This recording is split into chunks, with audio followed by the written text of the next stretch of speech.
আসসালামু আলাইকুম এভরিওয়ান, আশা করি আপনারা সকলেই ভালো আছেন। ভিউয়ার্স, আজকের পর্বে আমরা কিন্তু চলে এসেছি ফেমাস কাদের কাকার কুখ্যাত বিখ্যাত করলা ভর্তা খেতে। আর এই করলা ভর্তার প্রাইস কত এবং এটা খেতে আপনারা কোথায় চলে আসবেন, এই সব কিছু জানাবো এক এক করে পুরো ভিডিওটির মাধ্যমে। তাহলে আপনারা পুরো ভিডিওটি আমার সাথে থাকবেন, আমি এটুকুই আশা রাখি। তাহলে চলুন আমরা পুরো ভিডিওটি শুরু করে দিই। ভিউয়ার্স, ভিডিও শুরু দেখতে পাচ্ছেন এই হলো কাদের বাড়ির দোকানের অবস্থা, এবং ওনার দোকানে দেখতে পাচ্ছেন রয়েছে তেঁতুল, রয়েছে এখানে সেই ফেমাস করলা। আর আজকে আমরা এই করলা ভর্তা বানিয়ে আপনাদেরকে দেখাবো, এবং এর স্বাদ কীরকম এবং এর লোকেশন কোথায় সব জানাবো পুরো ভিডিওটির মাধ্যমে। প্রথমে উনি এখান থেকে একটি করলা নিয়ে নিলেন, এবং এই করলাটাকে উনি সুন্দরভাবে এখান থেকে সিলে নিচ্ছেন।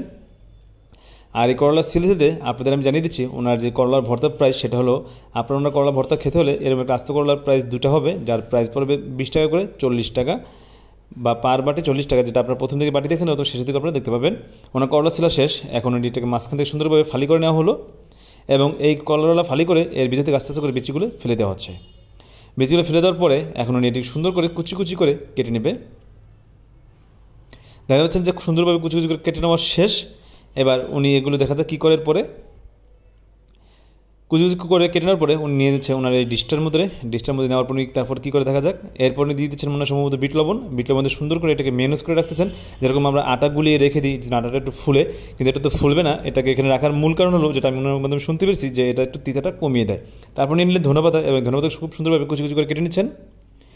ধনেপাতা কাটার পরে উনি নিয়ে নিলেন হামল দস্তার ভিতরে, এবং দিয়ে দিচ্ছেন কাঁচামরিচ।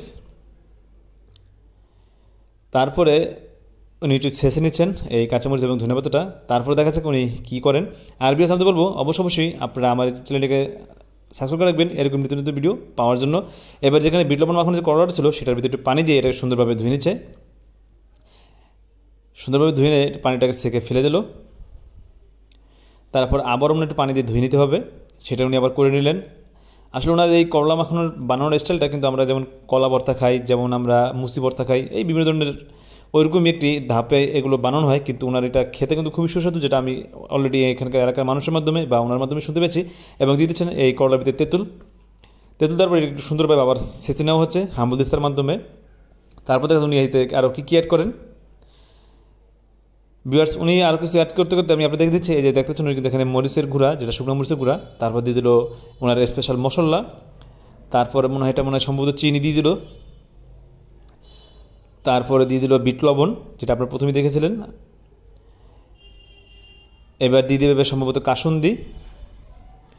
কাসুন্দি দেওয়ার পরে উনি দিয়ে দেবে এখন সরষের তেল। সরষের তেল দেওয়ার পরে এখন কাদের ভাই দিয়ে দিবেন ওনার হাতে তৈরি ফেমাস চিলি সস, যেটা কিন্তু একটু পাতলা।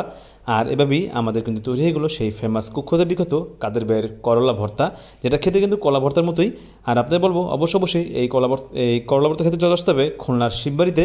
ভিউয়ার্স, আপনাদের কাছে আমার এই ভিডিওটি কেমন সেটা অবশ্যই জানাবেন, এবং আমাকে বেশি বেশি সাপোর্ট করবেন এরকম নতুন নতুন ভিডিও পাওয়ার জন্য। তাহলে ভিউয়ার্স, আজকে বেশি কথা পারবো না, আজকে আমি আপনাদের মাঝখান থেকে এখানেই বিদায় নিচ্ছি। দেখা হচ্ছে পরবর্তী ভিডিওতে। তাহলে আমরা সবাই ভালো থাকবেন, সুস্থ থাকবেন, এদের মানুষের কাছে আল্লাহ হাফেজ।